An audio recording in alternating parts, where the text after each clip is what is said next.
প্রাঙ্গণে সবাই উপস্থিত হয়েছে একটা ক্ষুদ্র দাবি নিয়ে, কিন্তু এই অথর্ব ডিসি রিটার্নিং কর্মকর্তা মেরুদণ্ডহীন। সকালবেলা 6 ঘন্টার আমরা আলটিমেটাম দিয়েছিলাম, এই আলটিমেটামে কিছুই করতে পারলো না। এই জায়গায় প্রমাণিত হলো এই রিটার্নিং অফিসার এবং ডিসির দায়িত্বে যিনি আছেন উনি অথর্ব। উনি জনগণের চাহিদা বুঝে না, উনি একটি দলের এজেন্ডা বাস্তবায়ন করতে চান। তার অফিসের গেটে এখনো একটি রাজনৈতিক দলের ফেস্টুন ঝুলছে, কিন্তু এই অথর্ব ডিসি কিছুই করতে পারলো না। আমি আপনাকে বলে দিতে চাই, আপনি যত বড়ই অথর্ব হন, কিন্তু জনগণের স্পিড আপনি বুঝেন। জনগণের ব্লাড কি চায় এটা আপনাকে বুঝতে হবে।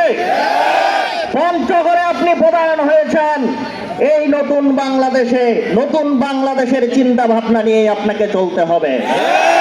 আপনি 2014, 18, 24-এ কি করেছেন আমরা দেখতে চাই না। 2026-এর নির্বাচনে নিরপেক্ষ থাকতে চাই, আপনাকে নিরপেক্ষ দেখতে চাই। কিন্তু আপনি নিরপেক্ষ না হলে পঞ্চগড় থেকে আপনাকে কিভাবে উৎখাত করতে হয় এটা আমাদের জানা আছে। আপনার চেয়ে সবচেয়ে বড় ফেসিবাদ শেখ হাসিনাকে উৎখাত করতে আমরা সক্ষম হয়েছে।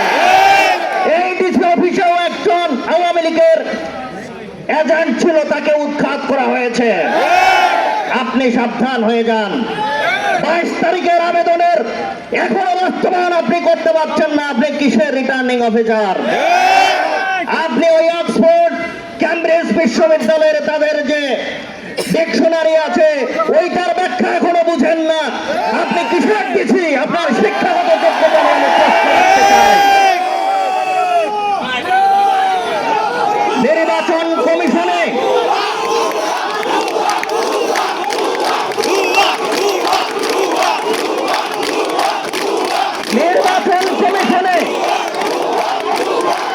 আপনারা থামুন।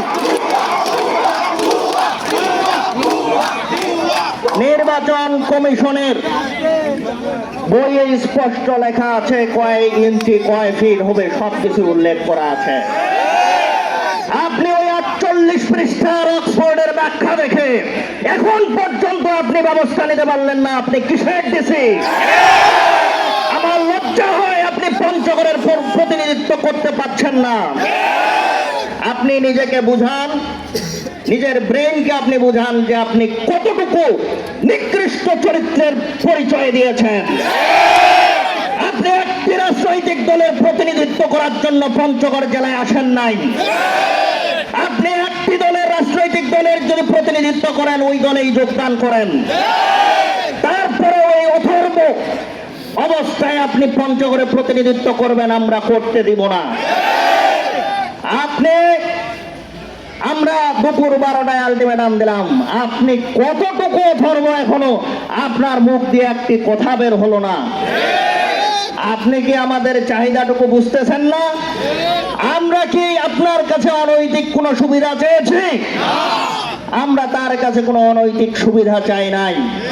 আমরা আমাদের দাবিটুকু চেয়েছিলাম তার কাছে, কিন্তু এই অথর্ব ডিসি আমাদেরকে দিতে ব্যর্থ হয়েছে। ইনি শেখ হাসিনার স্বৈরতন্ত্র কায়েম করতে চায়, এ ফাঁসিবাদ কায়েম করতে চায়। পঞ্চগড় জেলায় তার স্থান হবে না। আপনি বিএনপিতে যোগদান করেন, আমি আবেদন করব। আপনি আন্তর্জাতিক বিষয়ক সম্পাদকের অ্যাসিস্ট্যান্ট হন, এইটা আপনার জন্য। ওই নির্বাচন কমিশনে যারা দায়িত্বে আছে আপনারাও বিএনপিতে যোগদান করেন। তিনি তো নিবেদন করব, তারপরে ওই নিরপেক্ষতার একটি পোস্টে বসে থাকবেন, এইটা আমরা আশা করি না। নুরুল হুদার অবস্থা কি হয়েছে তার থেকে শিক্ষা গ্রহণ করুন।